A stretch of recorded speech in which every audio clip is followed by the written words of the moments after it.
देखिए, भारतीय जनता पार्टी इस देश में संविधान को खत्म करना चाहती है और लोकतंत्र को खत्म करना चाहती है। आरक्षण तो करीब करीब खत्म हो गया है। जब सरकारी संस्थाओं को निजी हाथों में आप बेच देंगे तो आरक्षण तो अपने आप खत्म हो जाएगा। तो ये बाबा साहब भीमराव अम्बेडकर ने सभी सम्मानित देशवासियों को वोट देने का अधिकार दिया है। इससे बड़ा कीमती चीज नहीं हो सकती है वोट का अधिकार। लेकिन ये भारतीय जनता पार्टी की सरकार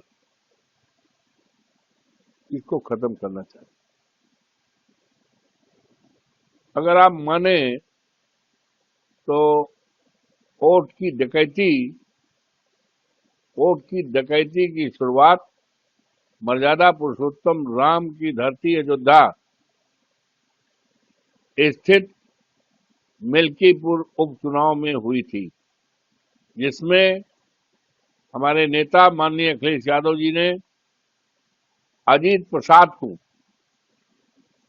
उस चुनाव में समाजवादी पार्टी का उम्मीदवार बनाया था। और ये उपचुनाव था। यो तो 10 चुनाव होने थे उपचुनाव, लेकिन भारतीय जनता पार्टी ने 9 चुनाव तो पहले करा लिया, एक चुनाव मिल्कीपुर का बाकी रखा और उसमें उन्होंने पूरी तरह से जो भी पीठासीन अधिकारी थे, जात विशेष के लोगों को, पार्टी विशेष के लोगों को पीठासीन अधिकारी बनाया और यहां तक कि पीठासीन अधिकारियों को टारगेट दिया गया कि 2-2 वोट आपको देने होंगे। भारतीय जनता पार्टी के छठे छठे आपराधिक प्रवृत्ति के लोगों को, दबंग लोगों को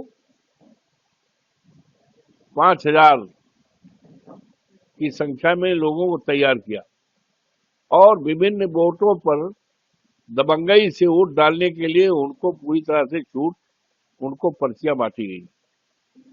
और इस चुनाव में सरकारी अधिकारियों ने, एडिशनल एसपी, सीओ, थाने के दरोगा लोग, इन लोगों ने खुला मतदान के समय दरवाजा बंद करके 1-1 घंटा उस पर कब्जा करके मशीन पर वोट डालने का काम किया। तो ये पूरी डकैती थी, जिसके संबंध में लगातार हम और हमारे नेता माननीय अखिलेश यादव जी लगातार चुनाव आयोग को बात बताते रहे। चुनाव की डकैती, चोरी और घपले के बारे में बराबर, लेकिन चुनाव आयोग ने तनिक भी संज्ञान नहीं लिया और ऊब करके हमारे नेता ने यहां तक कह दिया कि चुनाव आयोग मर गया है। तो अफसोस के साथ कहना पड़ रहा है कि चुनाव की डकैती, लोकतंत्र की डकैती, अगर इसकी शुरुआत हुई है कहीं दूसरी जगह से नहीं हुई है, वो मिल्कीपुर जो मर्यादा पुरुषोत्तम राम की धरती है, जहां से अजीत प्रसाद समाजवादी पार्टी का उम्मीदवार था, मेरा बेटा है, वहां से डकैती अगर न होता तो भारतीय जनता पार्टी के जमानत जब्त होती। कई ऐसे उदाहरण भी मिले। वोट डाल के आए, एक पंडित जी कहें मैं रायपट्टी से वोट कर आया हूं, आज हम 12 वोट देकर आए हैं, बहुत बढ़िया अफसर लगाए गए।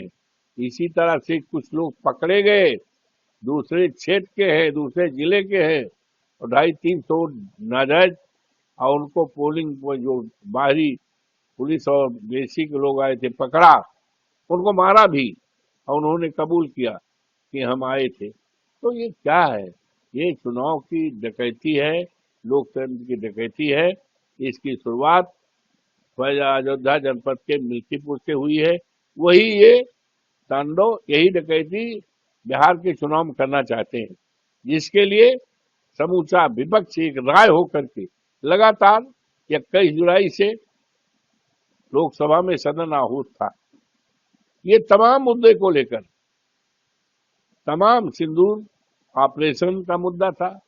इसका मुद्दा, सारे मुद्दों को सरकार से जानना चाहते थे हम लोग, क्योंकि लोकतंत्र में पार्लियामेंट से बड़ा प्लेटफॉर्म, विद्या मंदिर, दुनिया का सबसे बड़ा लोकतंत्र का मंदिर, विशालतम अगर कोई है तो हमारा सांसद है। और जनता की समस्या हम सांसद में नहीं कहेंगे, इससे बड़ा प्लेटफॉर्म दुनिया में नहीं है। जनता तमाम समस्याओं के बारे में जानना चाहती थी, परेशानियों में जानना चाहती थी। ये सिंदूर ऑपरेशन की बात, उसमें ये उम्मीद करती है हमारी महान जनता, देवतुल्य जनता, कि आखिर टेररिस्ट कैसे घुस गए, कैसे 26 लोगों को जाने गई हैं, और ऐसे लोग जो शहीद हुए हैं, सरकार ने उनके लिए क्या किया है, उनके लिए क्या किया है, टेररिस्ट कैसे घुस गए, किसकी जिम्मेदारी है, ये सारे सवालात। और कितने आतंकवादी पर हमला किया गया, कितने पकड़े गए, ये सवाल अनुत्तरित रहा। और दूसरी तरफ ट्रंप अपना चौधरपन दिखा रहे हैं। हमारे अंदरूनी मामले में हमारी प्रभुता पर यह आक्षेप है, ये जबरदस्ती उनका वो है, ट्रेसपासर है। इसका प्रस्ताव आना चाहिए था, सदन में प्रस्ताव आना चाहिए थी निंदा का और चेतावनी का, कि हमारे मामले में ट्रंप जी इस तरह का हस्तक्षेप न करें। सरकार की तरफ से कुछ नहीं है। तो और इसी तरह से बिहार में लाखों लाख वोट काट दिए गए हैं। जिंदे हुए लोग हैं, उनको मरा दिखाया गया है। इसके बारे में हम लोग चुनाव आयोग से मिलना चाहते थे, सभी सांसद मिलना चाहते थे, मिलने से मना कर दिया। तो ये क्या है, सरकार और चुनाव आयोग मिला हुआ है और इस देश से लोकतंत्र को खत्म करना चाहते हैं, चुनाव के अधिकार को खत्म करना चाहते हैं।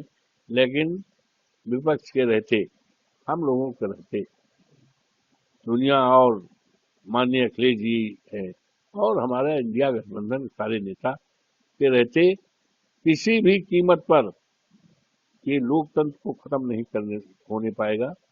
और बिहार का जो चुनाव हो रहा है, बुरी तरह से भारतीय जनता पार्टी बुरी तरह से हारेगी और एक इतिहास कायम होगा। वहीं से इस देश में सत्ता परिवर्तन की शुरुआत हो जाएगी।